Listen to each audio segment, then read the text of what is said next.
Boa noite. Abordar a ufologia nem sempre é algo fácil. Misturando ciência, fé, religião, pesquisa e até desconfiança, algumas vezes o tema mexe com o imaginário do grande público. Um congresso sobre ufologia realizado em Porto Alegre trouxe novamente o debate sobre o assunto. Para falarmos com ainda mais detalhes sobre estas e outras informações, estamos frente a frente hoje com o professor, jornalista e editor da revista UFO, Ademar José Gevaert. Boa noite e obrigado pela presença no programa. Boa noite, eu que agradeço a oportunidade. Muito bem. Também agradecemos aí a presença na bancada da professora colaboradora do Departamento de Astronomia do Instituto de Física da URGS e pesquisadora do CNPq, a doutora Miriam Pastorizi. Além do colega jornalista Humberto Treze, do jornal Zero Hora, e do jornalista da Fundação Piratini, João Brits, que também faz parte do GAIDU, o Grupo Aldebaran de Investigação e Debates Ufológicos. Lembramos que este programa é transmitido simultaneamente pela Rádio FM Cultura 107,7. Boa noite, professor, tudo bem? Tudo bem. Professor, os arquivos secretos existem ou não? Existem e estão, em parte, revelados. Graças a uma campanha que a revista UFO iniciou em 2004, numa tentativa de sensibilizar o governo e principalmente as autoridades militares da aeronáutica, nós conseguimos lograr êxito e fazer serem desclassificados quase 5.000 páginas de documentos secretos, até então mantidos secretos pelo governo brasileiro, que revelam as pesquisas que o nosso governo fez dessa questão. E muito pouca gente tem ideia, por exemplo, que aqui em Porto Alegre, nos anos 50, houve uma forte incidência ufológica que foi acompanhada de perto pelos militares da aeronáutica, resultando em inúmeros relatórios, que foram mantidos secretos por todos esses anos. O mesmo se repetiu nos anos 60, nos anos 70, e esse material todo foi sendo acumulado no CONDABA, no Comando Brasileiro de Defesa Aeroespacial, até que através dessa campanha, que se chamou UFOS, Liberdade de Informação Já, nós conseguimos fazer com que fossem revelados à população, e hoje estão abertos a qualquer pessoa no Arquivo Nacional em Brasília e no Rio de Janeiro, 4.500 páginas de documentos. Muito bem. Passamos então as palavras aqui para a nossa bancada.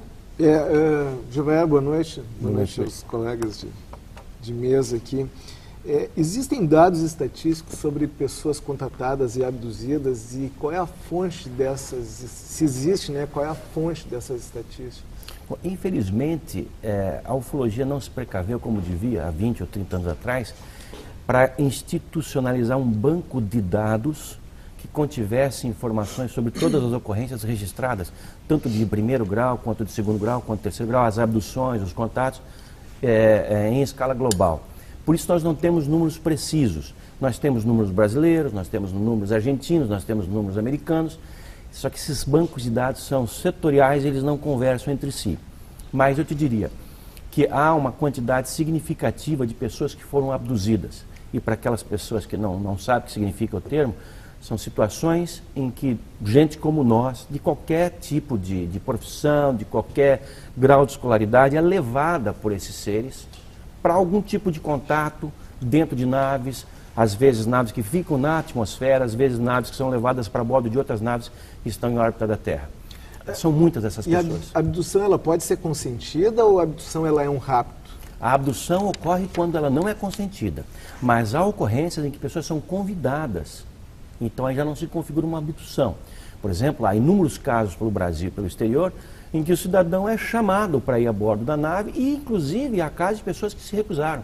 Falaram, olha, muito obrigado, mas não quero esse passeio. E há outros que aceitaram e nos contam situações diversas passadas a bordo dessas naves. Como é que essas pessoas são convidadas? Esses seres, ditos seres, eles falam a língua da pessoa? De que forma é feito esse tipo? É um pouco curioso isso. É curioso, eu acho que para quem está ouvindo esse tipo de assunto pela primeira vez pode até parecer bizarro, mas o fato é que essas ocorrências elas se dão com uma certa repetição em todo o território nacional e no exterior. Acontece que, primeiro, nós temos que ter em mente que nós estamos sendo visitados por várias civilizações que lograram ter um avanço tecnológico maior do que o nosso, que as possibilita chegar até aqui. E elas têm objetivos diferentes nessa sua vinda para cá e para outros planetas por onde elas trafeguem. Quando chegam aqui, Em geral, e isso é uma estatística da ufologia mundial, em 9 a cada 10 casos, o contato tido com as pessoas é telepático, o que prescinde, então, de qualquer forma de compreensão das linguagens praticadas no nosso planeta. E nos casos em que o contato é oral, geralmente é na língua do próprio contatado. A pessoa recebe alguma coisa, alguma instrução ou algum convite na sua própria língua. Muitas vezes falando que são várias civilizações e objetivos diferentes. Tem algumas querendo o quê? Levar para experimentos as pessoas, outras querem... Como é que se divide mais ou menos, grosso modo, esse tipo de contato? A coisa vai até mais além do que isso. Se nós formos fazer uma análise do que nós próprios, enquanto espécie, estamos realizando hoje, nós vamos entender melhor toda essa questão. Nós hoje estamos explorando uma parte do sistema solar, aquela que nós conseguimos explorar com a nossa limitada tecnologia. Fomos à Lua, fomos a Marte, estamos tirando fotografias dos anéis de Saturno, dos satélites de Júpiter. Isso tudo porque nós temos essa vontade de ir lá para fora. Outras civilizações que já passaram por esse mesmo processo evolutivo há mais tempo, já tem mais tecnologia, já pode viajar a outros lugares, dominar tecnologias ou talvez leis físicas que nós não conheçamos ou não possamos explorar para viajar e vencer as distâncias interestelares e conhecer outras partes do universo, coisa que talvez daqui 30 anos, 40 anos, 100 anos, nós próprios vamos estar fazendo. E se nós chegarmos a uma outra civilização que esteja no estágio evolutivo mais atrasado, nós vamos ter objetivos humanos, por exemplo, com relação àquela civilização. Nós vamos querer observar como aquela civilização prosperou, que tipo de problemas aquela civilização está passando nesse momento, epidemias, fomes, etc. Então, talvez nós sejamos apenas um objeto de curiosidade de algumas dessas civilizações, enquanto que para outras talvez nós sejamos assim, um objeto de grande interesse. Até porque uma das coisas mais curiosas e notórias da ufologia é o fato de que esses seres que nos visitam, na sua assim, imensa totalidade, praticamente todos eles, 99 alguma coisa por cento, eles têm tronco, 2 pernas, 2 braços e uma cabeça. Humanoides. São humanoides, como nós. Há seres que se sentassem dentro dessa sala, nós não iríamos notar que eles não são desse planeta. São assim que eles são descritos pelas testemunhas, pelas pessoas que os viram frente a frente. E nós estamos falando de milhares de pessoas em todo o mundo. Inclusive pessoas de grande credibilidade, pessoas de formação técnica, pessoas que não seriam enganadas em nenhuma circunstância por qualquer tipo de devaneio psicológico ou coisa assim. Até porque a ufologia... senhor? Sim, claro, por favor, professora. Você ouviu suas explicações e eu fico realmente impressionada, não? Porque eu sou cientista, sou astrônoma, faz mais de 40 anos que eu trabalho na área de astronomia. Eu estive observando desde meus inícios da carreira, dos 20 anos, digamos assim, nos observatórios, estive no Observatório da Argentina, que é onde eu me formei, no Observatório do Chile, estive observando nas Ilhas Canárias, estive observando nos Estados Unidos, eu estive nos institutos da NASA, ou seja, tenho uma experiência como cientista muito ampla. Posso dizer ao senhor que eu passava meses inteiros trabalhando das 7 da tarde até as 7 da manhã, olhando com um telescópio cego. Consegui observar os satélites, não é? Satélites artificiais que a gente vê perfeitamente no traço, digamos assim, no céu, e jamais não conheço nenhum astrônomo, nenhum cientista que tenha tido a experiência de ter um contato do tipo que o senhor descreve. Eu poderia fornecer uma lista de pelo menos 1000 cientistas hoje, a minha colegas seus que têm essa experiência. Eu gostaria, digamos assim, de ter, digamos assim, conhecido, não é? E posso dizer, por exemplo, até que eu fui a olhar nas revistas, não é? Que são revistas, digamos assim, que estão catalogadas, que a gente pode entrar, científicas, não é? Sobre alguma experiência desse tipo, e nenhuma está comprovada. Então, fico assim realmente muito impressionada com o fato do senhor dizer, por exemplo, que aqui o governo brasileiro está pesquisando isso aí. Porque eu, por exemplo, sou cientista, não é? Do Conselho Nacional de Desenvolvimento Científico e Tecnológico, forma parte de muitas não comissões. Tinha conhecimento disso. E nunca foi discutido uma coisa desse tipo. Porque as pesquisas feitas pelo governo brasileiro, elas não foram realizadas por nenhuma instituição científica, elas foram realizadas pela Força Aérea Brasileira. Tá. Então, se a senhora for ao site, por exemplo, da Força Aérea Brasileira, ou se a senhora for aos arquivos nacionais em Brasília ou no Rio de Janeiro, a senhora vai encontrar 4.500 páginas, que, veja, isso é uma fração, isso é a ponta do iceberg. Pode ser registros de fenômenos, certo? Atmosféricos ou de fenômenos estranhos que acontecem na atmosfera da Terra, por exemplo, registrado por aviões e até, por exemplo, experiência que as próprias pessoas podem ter. Sim, claro. Esses também são registrados lá.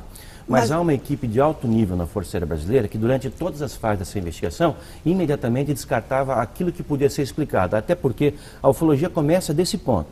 Aquilo que pode ser explicado, em 90 e alguma coisa por cento, pode ser explicado como os fenômenos atmosféricos. Isso é descartado. Tanto que essa equipe, assim como os próprios ufólogos, se utilizam dos conhecimentos da física atmosférica, da meteorologia e até da astronomia. Embora a astronomia seja a disciplina que menos sirva para nós. Porque esses fenômenos acontecem dentro da atmosfera e muitas vezes a baixa altitude. Um telescópio não ajuda em absolutamente nada. Mas voltando à pesquisa feita pela Força Aérea Brasileira, há registros de ocorrências investigadas oficialmente pelos nossos militares, e eu insisto nisso porque, em geral, são os ufólogos que fazem isso. São os ufólogos que recebem um contato de alguém que reside numa cidade do interior e vão até lá e pesquisam e fazem os croquis, etc. e tal. Quando a gente descobriu que a Força Aérea Brasileira fazia exatamente a mesma coisa, nós ficamos surpresos. Há registros de investigações feitas com o critério de perícias policiais, que é exatamente como nós fazemos as nossas investigações. Nosso trabalho é um trabalho de perícia, um trabalho policialesco em cima das ocorrências, para verificar como elas se deram, em que circunstâncias, se as pessoas poderiam ter confundido alguma coisa. E nós nos surpreendemos mais ainda, ao ver esses arquivos da aeronáutica, que eles se assemelham muito aos nossos, dos ufólogos civis, em que há ocorrências de discos voadores pousados, investigados e descritos pelos militares, inclusive com tripulantes do lado de fora. Isso foi registrado em abundância no interior de São Paulo, no interior de Minas, mas no interior de Santa Catarina. Mas registrado como? Registrado pelas testemunhas. Se é uma câmera fotográfica, eu posso registrar e posso simplesmente simular muitas coisas. Eu posso simular até a formação do universo, posso simular mediante um programa numérico, posso simular, por exemplo, a evolução da Terra desde 4 bilhões de anos atrás até agora. Professora, hoje nós temos softwares com tamanha tecnologia que nada escapa. Nós recebemos na revista UFO, para você ter ideia, mais de 100 fotografias por mês. Eu sou honesto em dizer, 90% delas não são absolutamente nada. As 10%, aquelas 10 fotografias a cada 100 que sugerem algo diferente, sim, passam por um trabalho criterioso que é desenvolvido por engenheiros do INPE, por peritos policiais do estado do Paraná, que justamente excluem as possibilidades daquilo ser qualquer coisa o senhor acredita na teoria da evolução das espécies de Darwin? Sim, acredito. Parcialmente. Há alguns detalhes que eu discutiria sobre isso na frente. O senhor, por exemplo, tem uma ideia, por exemplo, do tempo que levou a desenvolver, por exemplo, desde animais que eram praticamente unicelulares até animais tão complexos como o ser humano, Bom, há correntes de cientistas que admitem que não houve tempo suficiente para que um ser humano tão complexo como nós somos, com 3 trilhões de neurônios, tivesse sido formado a partir da aceitação da teoria da evolução de Darwin. Eu não sei, eu não sou um cientista, sou um jornalista, pesquisador, fui professor de química, tenho formação científica e eu tenho uma visão do fenômeno UFO muito, muito rigorosa. Até porque, como formador de opinião, ufólogo, editor de uma revista, eu sou obrigado a ver todos os dados que me chegam com muita atenção mesmo. E eu sou franco, eu ouço todo tipo de histórias e eu separo as histórias daquilo que eu considero investigável, fato. Hoje, colegas seus, astrônomos de várias partes do mundo, admitem publicamente Stephen Hawking, Michio Kaku. Eu acho que nós vamos falar, por exemplo, de um Marcelo Gleiser, que não entende absolutamente nada do assunto, se dá ao capricho de falar, por exemplo, sobre abduções ou sobre os círculos ingleses, os agroglifos, detonando essa questão, aí realmente nós vamos encontrar muito ceticismo. Não, eu posso dizer, senhor, o seguinte, como cientista.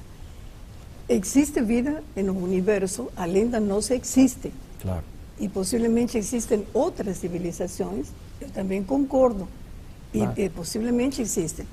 Só que se o senhor pensa, por exemplo, não é? Quanto tempo a Voyager, que é a missão espacial que vai abandonar, certo, o sistema planetário, justamente até foi, né? Agora em junho. Em junho ela vai sair, entra no espaço interestelar. Bom, a Voyager, ela viajou com uma velocidade de 61 mil quilômetros por hora durante 34 anos para abandonar o sistema planetário, certo? Que distância ela percorreu? Ela percorreu aproximadamente umas 120 unidades astronômicas. Unidade astronômica é distância Terra-Sol. Eu sei que a senhora quer chegar, é claro, evidente. Tá. É evidente que as distâncias interestelares não podem ser vencidas pelos métodos utilizados hoje pela tecnologia terrestre. Sabe, por exemplo, quanto tempo nós essa Voyager deveria viajar para chegar até a estrela mais próxima a nós? 80 mil anos. Sim. Com uma velocidade de 61 mil quilômetros por hora. Se fosse nesse sistema precário que é o que nós utilizamos hoje. Então o senhor fala de sistema precário. Tudo bem. Tá. Então a gente vai dizer, por exemplo, bom, agora nós vamos inventar uma nave para que o senhor diga civilizações, que vem de onde? De que região da galáxia? Nós ainda não temos. Nós não sabemos de onde eles vêm. Nós temos tem que ser indicações. Ao sistema planetário, não é? São outros sistemas planetários. Mas, por exemplo, a senhora sabe melhor do que eu que nós estamos tão atrasados em astronomia que apenas de uns anos para cá nós descobrimos que existem planetas fora do sistema solar. Nós não sabíamos da existência dos exoplanetas. Nós só supunhamos.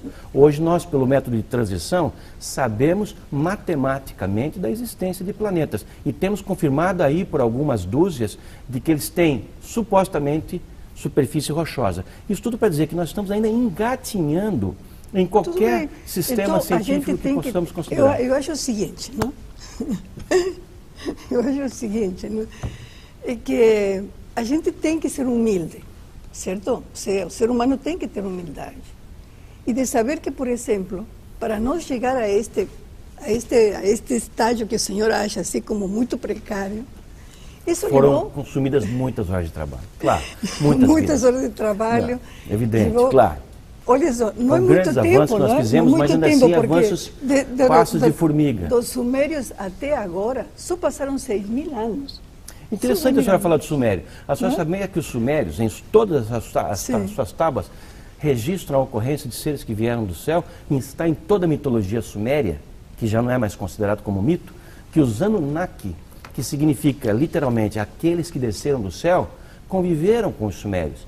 E histórias de outros povos que vieram dos céus, sempre em naves, em objetos resplandecentes, estão por todas as culturas planetárias. Eu queria pegar uma carona, Giovanna, nessa história, tu tocasse nos Anunnakis, a professora também está falando, e a gente vê assim, ó, a ufologia como uma paraciência, ela muitas vezes se mistura um pouco com a questão da espiritualidade, a ufologia esotérica, enfim, mística, holística, como queira chamar. Como é que funciona isso? Como é que se separa isso? E essa, hoje, a arqueufologia, que muitas vezes vai no passado buscar coisas que até então a gente não sabia responder, talvez ainda não tenha resposta, enfim, que a gente está engatinhando, buscando isso. Mas com a nossa tecnologia hoje a gente já consegue vislumbrar algumas respostas com escritos sagrados, enfim. Sim, perfeito, Brito. Primeiro é importante que as pessoas tenham noção, e eu acho que esse que é o problema que falta aos cientistas. Eles não entendem que o fenômeno está aí, negá-lo porque ele seria impossível de acontecer é tapar o céu com a peneira, ou o sol com a peneira. Porque o fenômeno está aí. O que deve se fazer é investigá-lo. Depoimentos? Vamos investigá-los. E o que se desconhece é que ufologia é ciência pura, do começo ao fim. Nós, por exemplo, quando temos uma ocorrência nos céus, nós nos utilizamos de conhecimentos da física atmosférica, da meteorologia. Se esse objeto pousa e deixa uma marca no chão, nós vamos precisar de recursos da biologia, da química, da geografia, da geologia, etc. e tal, para determinar o que pode ter acontecido ali. Então, em todas as fases da investigação ufológica, como no caso das fotografias, que nós analisamos com softwares, são softwares avançados, em todas as fases nós utilizamos ciência pura. Agora, o que temos percebido, e muita gente, bem antes dos ufólogos desta geração já perceberam há mais tempo, é que apenas a ciência é estéril para analisar um fenômeno de tamanha magnitude. Porque nós estamos lidando com algo que pode provocar uma reação absolutamente total em nossa civilização. Porque a partir do momento que a gente não se veja mais como a única, mas como uma de muitas civilizações pelo universo, e que essas civilizações já têm um grau de tecnologia tal que as permite se visitar e virem até a Terra eventualmente, e até onde elas estão indo não sabemos, isso muda completamente todos os pontos de referência da população planetária. A ciência terá que ser, em boa parte, reescrita, a história terrestre vai ser reescrita, e aí a gente chega na ufoarqueologia, porque os registros da ação na Terra desses outros seres, da presença desses outros seres, da chegada deles, esses registros estão por todas as partes. Há desenhos em cavernas, há escritos em moedas de 600 anos, tapeçarias de 300 anos, livros sagrados como os hindus, que têm 4.000, 3.500 anos, a própria Bíblia, e todos os registros em que o homem manifestou a sua cultura, a sua tradição, contêm ocorrências de objetos voadores não identificadas, descritas, claro, cada uma delas à sua época. Por exemplo, nos tempos bíblicos não ia se falar que uma nave extraterrestre pousou em algum lugar, mas se fala de uma visão divina, se fala de um trono celestial. Carruagem de fogo. O ser que desce é um anjo, é um santo. Sempre há essa interpretação. E isso está perene em todas as culturas da Terra. Se vocês forem até, por exemplo, os índios do Alto Xingu, vamos tratar dos caiapós. A tradição dos caiapós é de receber visitas no passado de outras espécies. Inclusive um ser que conviveu com os índios caiapó se chamava Becororote, está na lenda dos caiapó, e esse índio, esse ser, aliás, que conviveu com os índios, ele veio numa canoa voadora. Canoas voadoras, barcos voadores, isso tudo está pelo folclore brasileiro. A Bíblia fala do Elias, né, das carruagens de fogo. Exato. Eu queria dar um corte um pouco aí nessa questão sobre a existência ou não dele. Eu queria saber um pouco a tua experiência, como é que começou esse teu interesse e se tu alguma vez tiveste algum contato com o UFO mais próximo, tipo assim, algum avistamento ou algum contato com algum ser. Eu acho que aqueles que me vêm defender esse tema com tanto entusiasmo, devem pensar, esse cara deve viajar para o planeta, algum planeta aí o tempo inteiro. Deve ter contato com os seres, deve ser amigo de extraterrestre, tomar café da manhã com ET, almoçar com outro tipo, mas não. Na verdade, o começo da minha investigação desse fenômeno foi bastante prosaica. Eu era um estudante e desde a minha adolescência me interessei bastante por isso. Ao mesmo tempo em que eu me interessava por química, pretendia ser um cientista, pretendia ser o que eu acabei sendo, professor de química, mas eu pretendia seguir a carreira química, mas me vi confrontado com o crescimento do interesse pelo fenômeno dos discos voadores, concorrendo com o meu interesse pela química. Um dia eu falei, não, é uma aventura muito mais interessante perseguir esse tema. Então não parei mais. Não tive contato assim de ver naves pousadas, não entrei em naves, não tive contato com ET, não conheço nenhum ET. Mas tive duas experiências, assim, uma delas bastante marcante. A primeira ocorreu nos anos 92, 93, nos Estados Unidos, no deserto do Nevada. Eu estava fazendo uma conferência em Las Vegas, o ano correto é 92, e fui até uma área próxima da base chamada Área 51, que existe. Até um tempo atrás o governo americano falava, não, isso não existe, é conversa, Área 51. Espera, amor, pode se olhar até no Google, tá, a Área 51, e todo mundo sabe o que se faz ali desde os anos 40. Tá? Então, ali por volta da meia-noite, no retorno a Las Vegas, pro hotel em que eu estava, fui só passear no deserto, o carro em que eu estava com outros 3 ocupantes foi seguido por uma luz intensa durante uns 40 minutos, fazendo com que todos nós tivéssemos assim um acometimento de sono terrível. Foi uma coisa bastante marcante que aconteceu, não sei se foi alguma coisa além disso. Agora, Também é importante que se diga que as experiências dos ufólogos não contam muito para a sua pesquisa.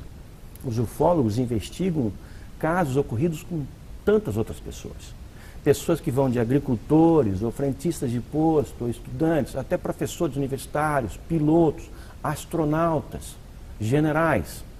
Por exemplo, eu tenho me dedicado nos últimos tempos a visitar países sul-americanos que têm organismos de pesquisas ufológicas oficiais, mantidos pelo orçamento dessas nações. O Uruguai, muita gente não tem ideia disso. Aqui ao sul do Rio Grande do Sul, o Uruguai, desde 1979, tem um organismo dentro da Força Aérea Uruguaia para pesquisas oficiais do fenômeno UFO. Ou seja, deve haver esse fenômeno, porque senão os caras não iam estar gastando dinheiro para investigá-lo. E o que nós ouvimos lá? O que eu fui lá e ouvi, por exemplo, do comandante da entidade que pesquisa discos voadores dentro da Força Aérea Uruguaia, assim como eu ouvi depois, esse ano ainda, aqui no Chile, de um general, e no final da semana passada eu ouvi de um coronel da Força Aérea Peruana, militares todos, assim como os brasileiros, envolvidos em pesquisa ufológica. Aqui no Uruguai eu recebi descrições de ocorrências ufológicas impressionantes. Casos em que, por exemplo, toda a defesa aérea do país foi tomada de assalto e esteve paralisada diante de objetos voadores não identificados que ficavam detidos sobre certas regiões do país, especialmente sobre Montevidéu.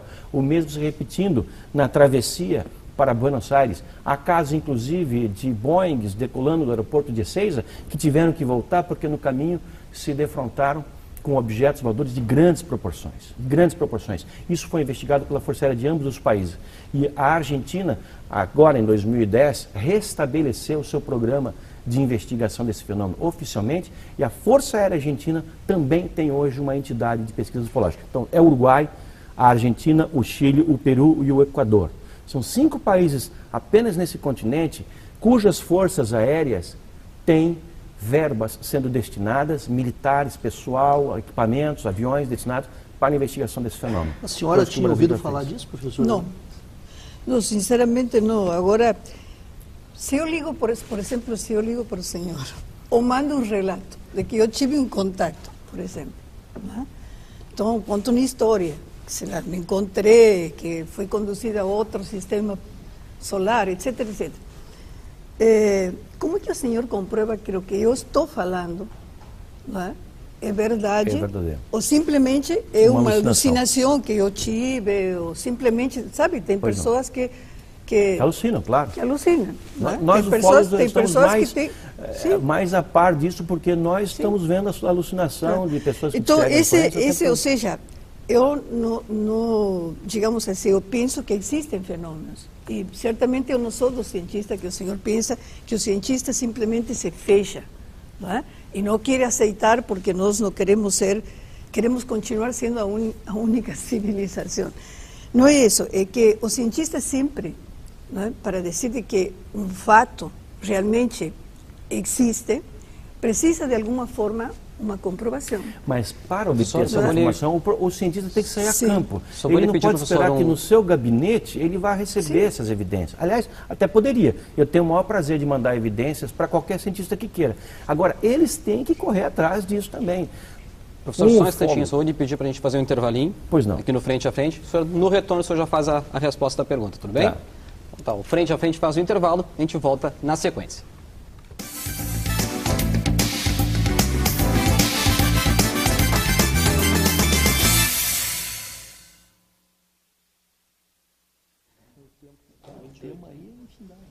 Vai.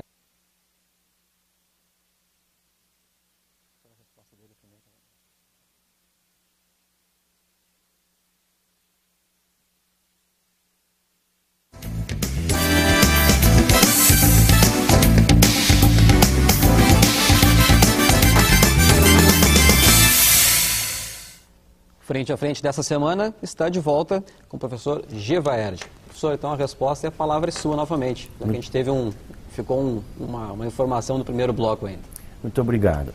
Eu queria só complementar, inclusive, aquela primeira pergunta que a senhora fez com relação aos seus colegas astrônomos. Um deles, chamado Joseph Allen Hynek, que era da Universidade Northwestern, em Chicago, que é conhecido hoje como uma espécie de papa da ufologia, porque foi o homem que cunhou os princípios científicos da investigação desse campo, nos anos 70, ele falou o seguinte, cientista que liderou uma comissão de cientistas para investigar o fenômeno, conhecida como Comissão Stanford, nos Estados Unidos. Ele falou que um dia a ciência vai ter que reconhecer o débito que ela tem com os ufólogos, porque são os ufólogos que estão fazendo aquele papel de investigar esses fenômenos que simplesmente não atraem a atenção dos cientistas. Eu vou dar um exemplo para a senhora, para todos vocês. Eu residi durante muito tempo em Campo Grande, no Mato Grosso do Sul, e lá existe o estádio municipal, Morenão, tá? E no ano de 82, inclusive por essa razão eu me mudei para lá, havia um jogo pelo campeonato nacional. Esse jogo era entre um time local e um time, o Vasco do Rio de Janeiro. E um objeto voador de grandes proporções praticamente parou sobre o estádio, de tal forma que quem estava nas arquibancadas superiores podia vê-lo de frente, por alguns segundos. O jogo foi paralisado, na metade do primeiro tempo, depois continuou. Esse mesmo objeto foi visto por em vários outros bairros da cidade e em muitas outras cidades. O espantoso é que havia 23.500 pessoas no jogo. Todas viram. Um objeto que se deteve em 1982, ali em cima do estádio. O detalhe é que o estádio pertence à Universidade Federal de Mato Grosso do Sul. Vamos dizer assim, é a residência da ciência naquele estado. Sabe quantos professores daquela universidade, quantos alunos, quantos investigadores, quantos funcionários se interessaram em pesquisar isso? Zero. Foi preciso que um cara saísse do Paraná, eu, de Maringá, para ir a Campo Grande para investigar essa ocorrência e fazer entrevista com as pessoas para ver o que estava se passando. É o equivalente a haver uma epidemia de uma doença nova ocorrida num bairro limítrofe da cidade e ninguém do departamento de biologia ou de medicina daquela instituição se interessar em pesquisar, como ninguém no departamento de física daquela universidade se interessou em pesquisar aquele fenômeno. Então, essa é, infelizmente, a atitude que tomam os cientistas. Eu posso lhe garantir que se esse fato se repetir em cima do campus de uma universidade do Rio Grande do Sul, com muito poucas exceções, se é que alguma, vai haver interesse científico, porque as informações estão aí, abundam. Vamos dizer, talvez as informações dos ufólogos não tenham credibilidade por alguma razão, embora tenham, e tenham muita, porque entre os ufólogos há pessoas de formação técnica e muito rigorosas. Mas vamos dizer que ainda assim que eles não tenham condição de serem analisados. E esses documentos que são cunhados pelas Forças Armadas de todo o mundo, e os documentos que foram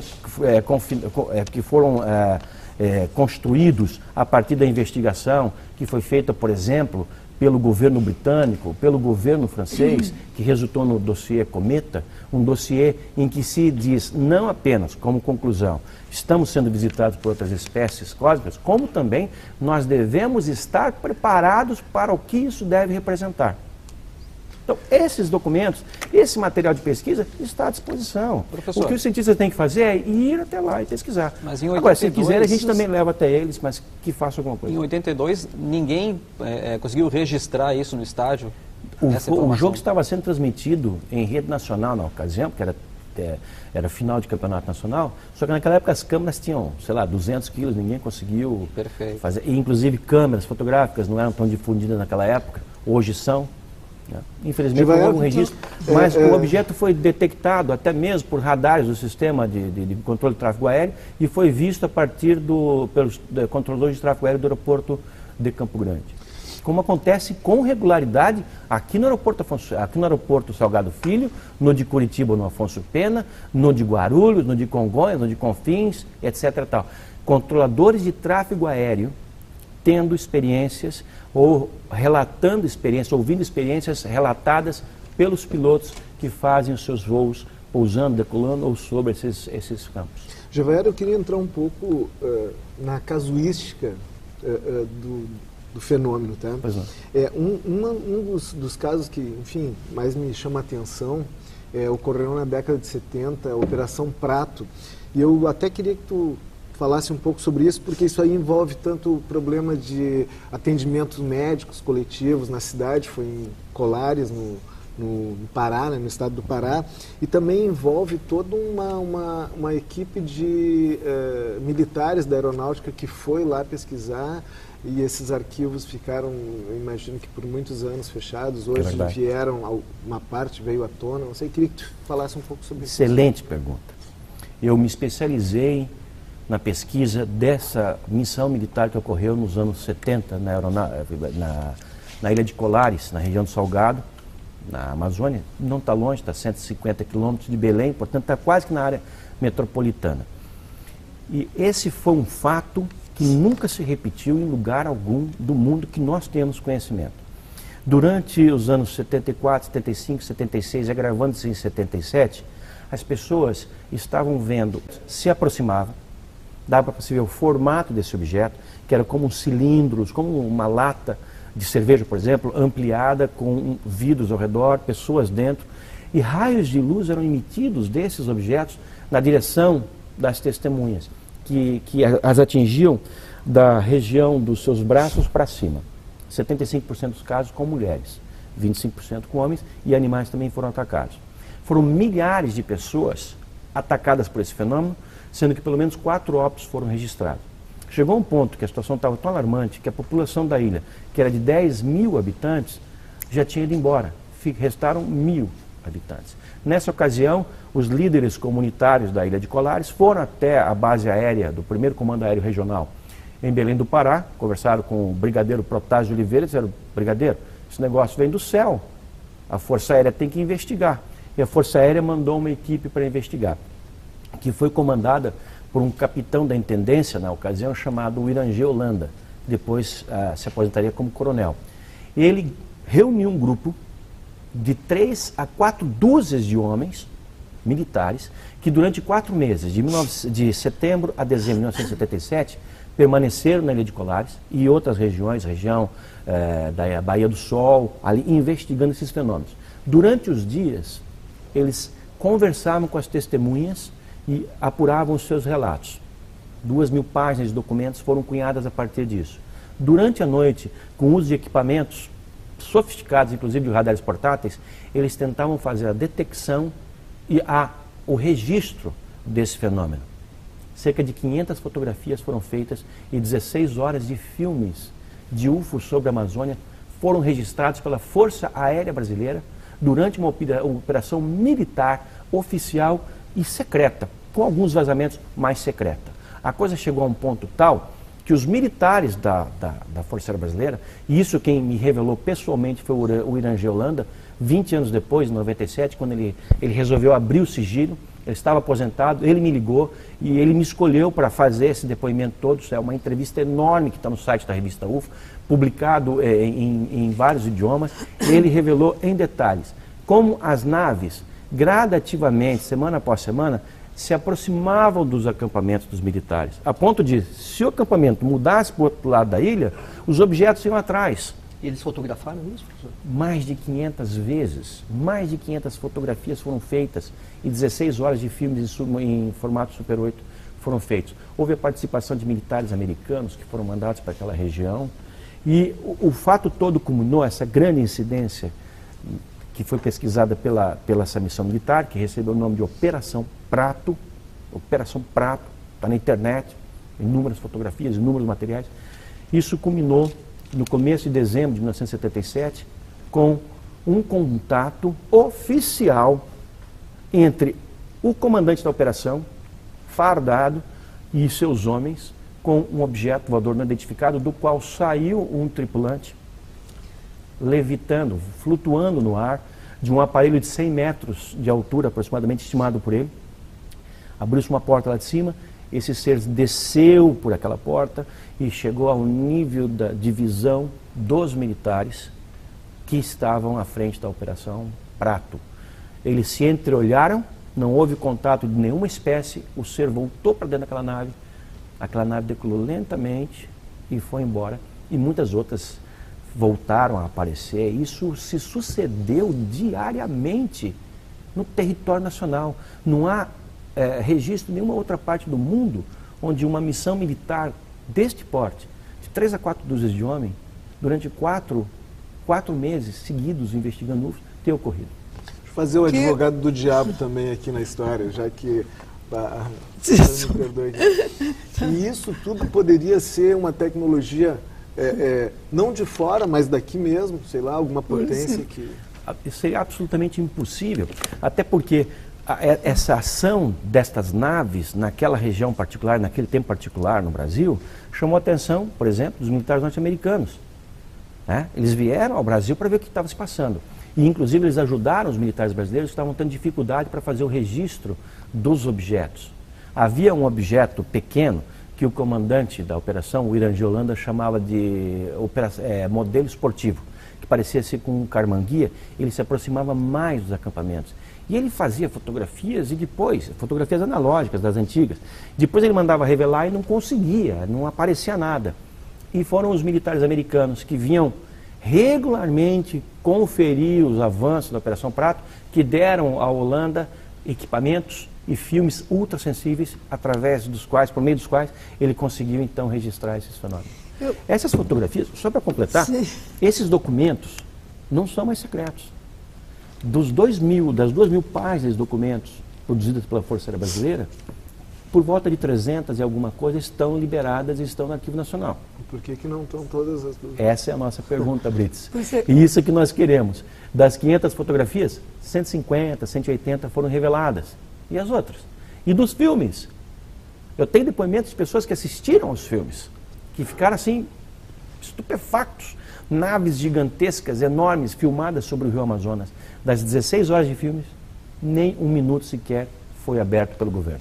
Isso é uma pergunta, assim, uma curiosidade, não é? Claro. Porque a ciência, digamos, na minha área, não, na astrofísica, e que tem a ver com o universo, a gente sempre é consultado, sabe? Quando aparece, por exemplo, um fenômeno assim, que é desconhecido, às vezes quando as pessoas ligam perguntando o que aconteceu, vimos uma luz, etc, etc. E até, digamos, certamente a Força Aérea e todas as consultas, e a gente nunca foi consultado sobre isso.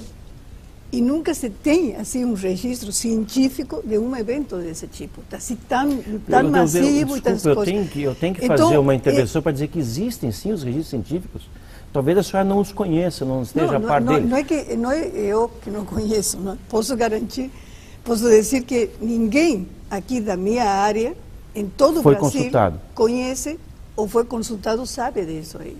Entendeu? Então é como se os governos e os militares... Eu não sei nada do que está passando no campeonato de futebol da Colômbia, por exemplo. Tivessem uma organização secreta onde os científicos são excluídos. Não, eles não são excluídos. Então, isso é uma coisa que a mim me surpreende, o mínimo. Eu imagino a sua surpresa. Porque, mas, por exemplo, eu vou dar o exemplo do que está passando no seu país de origem. São eventos que acontecem tão diariamente, por que a gente nunca... Por exemplo, se uma civilização certamente tão superior a nós, por que eles não entram em contato, por exemplo, com seres ou com pessoas ou com organizações, por exemplo? Mas eles entram, é justamente o que nós estamos falando. Agora, Astronômica Internacional. Deixa eu tentar responder a sua primeira pergunta. A sua primeira pergunta, eu vou usar um exemplo do seu próprio país, na Argentina. Só sabe por que a Força Aérea Argentina voltou a pesquisar esse assunto? Porque já pesquisou na década de 50, de 60, de 70. Porque as bases argentinas na Antártida e os navios que faziam carregamento de suprimentos para a Antártida estavam registrando um número muito grande de avistamento desses objetos, que chegavam a interferir nos equipamentos científicos das bases antárticas. Isso ocorreu também na nossa base, nas bases chilenas, neozelandesas, americanas, as bases antárticas. Agora, no caso da Argentina, que tem uma questão de soberania sobre a Antártida, porque está ali, né, a Argentina tomou aquilo de uma maneira mais séria, criando ou recriando uma entidade de investigação dentro da Força Aérea. Essa entidade é composta por ufólogos militares, ou melhor, por militares, por ufólogos civis e por cientistas. Claro, eles não vão consultar ou contratar ou convidar todos os cientistas da ação, mas convidaram alguns cientistas que já prestavam algum tipo de serviço para a Força Aérea. No caso da brasileira também. No caso da brasileira, os nossos militares se utilizaram amplamente de serviços das instituições científicas que estavam à disposição na época. Eu tenho certeza até, que a URGS foi sim consultada nos anos 50, quando a base aérea era ainda em Canoas, agora em Gravataí, ou ao contrário? Canoas. Naquela ocasião, quando houve a revoada de discos voadores aqui sobre Porto Alegre? Nós fomos consultados faz 3 ou 4 anos atrás sobre um objeto não identificado e pela trajetória, até meus colegas calcularam que era uma das partes de possivelmente que se desintegrou de os foguetes que impulsam os satélites. Recentemente nós tivemos algumas quedas desses tanques de foguetes. Exatamente. Ou seja, lá no Nordeste. Muitos objetos desse tipo, não é? Que são, agora, o que a senhora sabe por exemplo, em relação à Antártida, nós temos um grupo, não, o senhor deve saber, porque saiu de um grupo da universidade que trabalha, Simões, sobrenome do nosso colega, que ele vai todos os anos, eles ficam de dezembro até março trabalhando lá. Lá onde? Na Antártida. Na Antártida. Aliás, é o primeiro grupo que conseguiu chegar até exatamente o Polo Sul. Eles fizeram uma viagem de mais de 1000 quilômetros. Brasileiro. O primeiro grupo, né? Porque Sim. houve grupos anteriores. Não, eu digo assim, chegar até exatamente o ponto que diz Polo Sul. Não? E eles foram com transporte. Quando foi isso, professora? Agora, final do ano. Agora, fim do ano. Mas como? O professor Rubens Junqueira Vilela, PhD e professor da Universidade de São Paulo, esteve no ponto zero da Terra e, inclusive lá, enquanto trabalhava na base brasileira da Antártida, ele teve avistamento com outros membros daquela missão até agora, digamos, sobre as bases antárticas. O grupo, digamos, esse que trabalha da URGS, que é muito conhecido, eles jamais mencionaram eventos desse tipo. E se conheço também cientistas argentinos, que estão lá na Antártida que também nunca mencionaram. E o que nós vamos fazer? Eu tenho pessoas que falam que sim e eu tenho pessoas que não falam nada. O que nós podemos fazer? Que as civilizações, então, evitam o contato.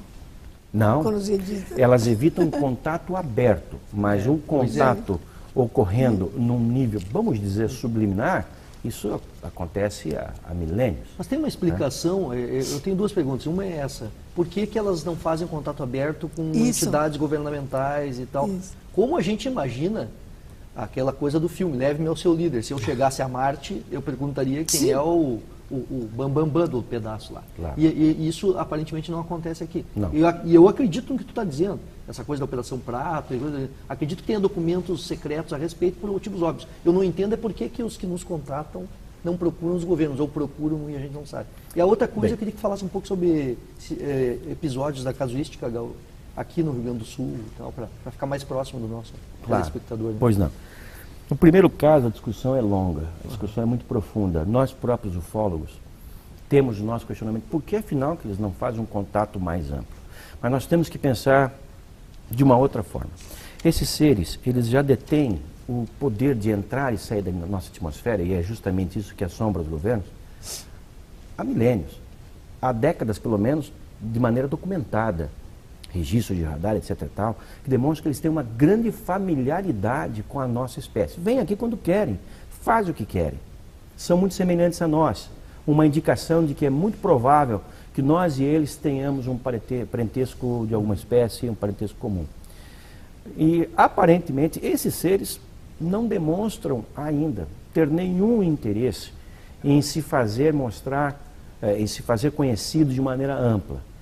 Eles sabem que são conhecidos e os governos os conhecem também. Os governos fazem admissões regularmente a respeito disso.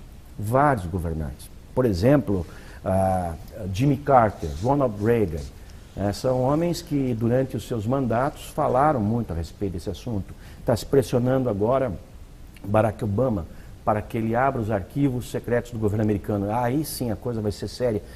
São arquivos assim, imensamente mais contundentes do que os arquivos dos outros governos, porque os Estados Unidos é um país extremamente militarizado.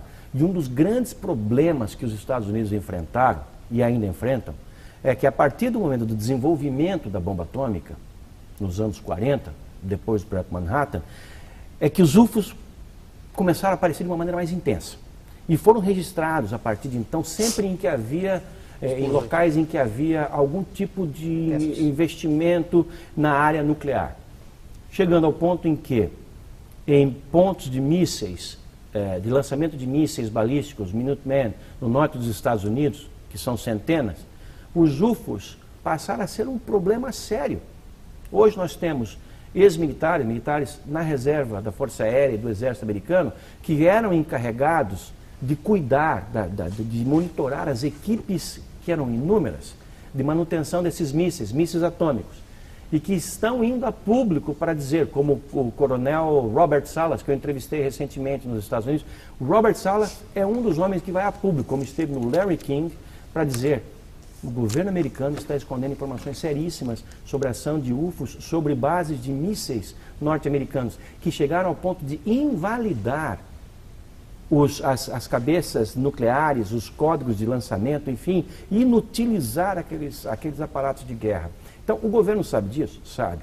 As autoridades sabem disso? Sabe. O Vaticano sabe disso? Sabe. Por exemplo, costumo sempre citar isso em minhas palestras. Isso é uma coisa que pouca gente deu atenção, mas o astrônomo oficial, para citar um outro astrônomo, doutora, o astrônomo oficial do Vaticano, que ele é PhD, com 2 titulações em estrelas binárias, que é do seu país, ele é de Rosário, o jesuíta José Gabriel Funes, que se senta à mesa do Papa, recentemente falou exatamente o seguinte: que não reconhecer a existência de outras espécies avançadas no universo é menosprezar a capacidade criativa de Deus. Hoje há outros teólogos, que também são cientistas, como houve no passado, falando coisas semelhantes, dando a entender que a Santa Sé se move na direção de acompanhar esse fenômeno. Até porque a Santa Sé está envolvida diretamente na construção ou financiando observatórios astronômicos em várias partes do mundo. Professor, e nesses casos específicos aqui, então, do Rio Grande do Sul? O Rio Grande do Sul é um dos estados brasileiros que tem uma intensa casuística. Ela se manifesta desde os anos 50. E a sorte que houve para a ufologia brasileira é que aqui sempre existiram ufólogos muito ativos e muito diligentes investigando, como é o caso do Felipe Machado Carrion, que era professor aqui, que escreveu um livro nos anos 60, Discos Voadores Imprevisíveis e Conturbadores, como um outro professor de Pelotas, Luiz do Rosário Real, ou o professor José Vitor Soares. Hernão Mostágio, ali de Santa Maria. Hernão Mostágio. Esses homens entraram pelo Estado e se detiveram em lugares onde as ocorrências eram marcantes. Por exemplo, Alegrete. Alegrete é um ponto de grande intensidade de observação de objetos voadores não identificados. Há casos ali até extremos, de um homem, um vigia de um quartel, que atirou numa nave. Contra as ordens de seus superiores, a bala voltou, alojou-se no seu joelho, ele não tomou cuidado com aquilo, teve que amputar a perna. Aqui recentemente, ou mais ou menos recentemente, nós tivemos um caso em Pelotas, com um piloto, um homem de grande credibilidade na sua região, o Haroldo Westendorf, que estava pilotando, era seu hobby, pilotando seu próprio avião, um monomotor, sobre a Lagoa dos Patos, e se deparou com um fenômeno enorme, que foi confirmado pelos controladores de tráfego aéreo do aeroporto local e do aeroporto de Porto Alegre, e visto também por pessoas que estavam a partir do solo, quer dizer, confirmações cruzadas. Quer mais um caso de piloto? 7 pilotos. Durante uma certa noite, em 1986, no Brasil, nós tivemos 21 UFOs de 100 metros de diâmetro cada um. Imagina, o tamanho de uma quadra urbana. Como é que sabe que 100 metros? Senhora, isso foi detectado por radar. Os radares são precisos, inclusive pelos radares de bordo e pelos radares de terra. Aeroportos, simultaneamente, de Confins, de Anápolis, sim, mas o senhor disse isso, e conta todas essas histórias. Que mais vocês precisam? Mas aonde está registrado? Isso porque são sempre histórias assim. Não são o fulano histórias. Ia viajando e viu isso aí. Com todo respeito, a Força Aérea Brasileira não é composta de idiotas. A Força Aérea Brasileira disparou 7 caças. Ninguém faz isso para brincar. 7 caças, 4 Mirage e 3 F-5 das bases aéreas de Santa Cruz, de São Paulo e de Anápolis para interceptar esses objetos. Que congestionaram os radares de Confins, os radares de Anápolis, de Congonhas, de Guarulhos, do Galeão. Nós estamos falando do quê? Nós estamos falando de documentos, de ocorrências documentadas. Por exemplo, o que a senhora talvez não tenha conhecimento, e muito poucas pessoas talvez tenham, é que naquela ocasião o então presidente da Petrobras, Osiris Silva, um dos homens mais reputados desse país, estava a bordo de um avião Xingu, saindo de Brasília depois de ter uma conversa com o presidente e voltando para São José dos Campos. Estava diretamente na rota dos objetos. E o SINDACTA, o Centro Integrado de Defesa Aérea e Controle de Tráfego Aéreo, pediu a ele, por ser a aeronave mais próxima, e também por ser um militar, um graduado, um coronel, para que observasse aquele fenômeno. E ele então foi com o avião Xingu, ele estava acompanhado do copiloto Alcir, que é de Campo Grande, que eu entrevistei, e o Osiris também foi entrevistado por meus colegas, e eles dois seguiram um dos objetos e puderam dar descrições daquele objeto. Assim como os pilotos que estavam a bordo dos 7 caças da Força Aérea Brasileira que foram disparados. Parar o encalço disso. Isso durou horas. O ministro da Aeronáutica, no dia seguinte, o então brigadeiro Júlio Otávio Moreira Lima, chegou a convocar uma conferência de imprensa. Todos os pilotos se sentaram na frente dessa conferência de imprensa, junto com os comandantes que fizeram o disparo dos aviões, que fizeram o controle daquela situação toda, e o brigadeiro declarou textualmente, literalmente no ar: nós ontem recebemos a visita de alguma coisa, não sabemos o que é. Vamos emitir um relatório em 30 dias. Esse relatório nunca saiu, pelo menos publicamente. Agora, no ano 2007, entre os documentos liberados pela Força Aérea Brasileira, estava lá o relatório de 9 páginas, produzido por um brigadeiro para os seus superiores do Condabra, em que se diz, na conclusão final, no item 3, e esse documento está disponível, posso oferecer a qualquer um de vocês, está no site da revista UFO, se diz que os objetos, os 21 objetos, de 100 metros de diâmetro quadrado, determinados por radar, demonstraram ser de natureza sólida e estar sob controle e inteligente pela sua capacidade de voar informação. O que mais nós queremos? O que mais nós podemos esperar? Só uma pergunta, eu gostaria de fazer ao senhor. Professora, vou ter que lhe pedir, porque a gente está com um finalzinho do programa já que o assunto é bem só uma extenso. Pergunta. O senhor mencionou de que possivelmente quienes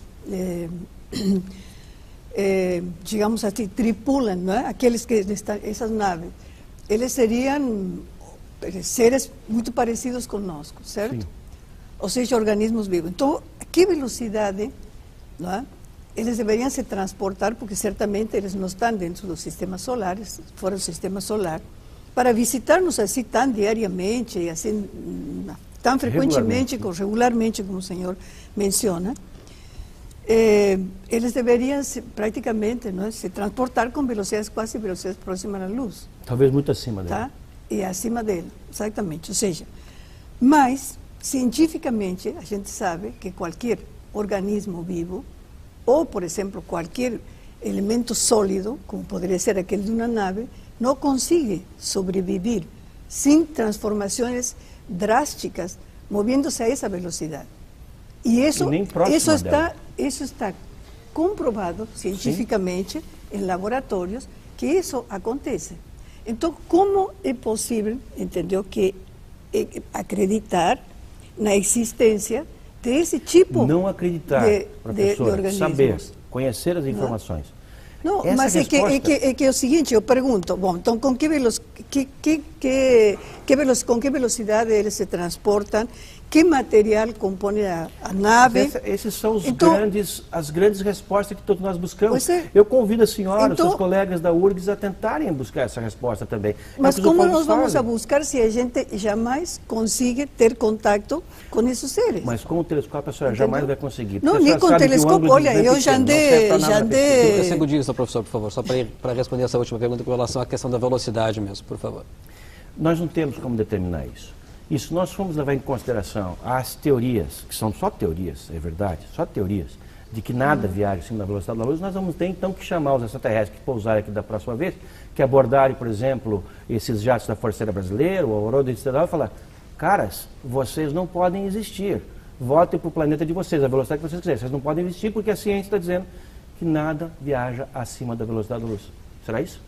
Não pode ser. Eles estão aqui, eles existem. Então há um paradigma sendo quebrado. Como é que nós vamos entender esse paradigma? A ciência tem urgentemente que entrar nessa discussão, mas não entrar com ceticismo, mas entrar para valer, para investigar, para tentar descobrir e, quem sabe, encontrar respostas que podem até favorecer o desenvolvimento dessas próprias disciplinas. Professor, muito obrigado pela sua participação aqui com a gente no Frente a Frente. Muito obrigado. Muito bem, o Frente a Frente dessa semana termina aqui. Lembramos que o programa é reprisado no próximo domingo, às 21 horas. Agradecemos então a presença aqui dos nossos convidados. Uma boa noite e até uma próxima.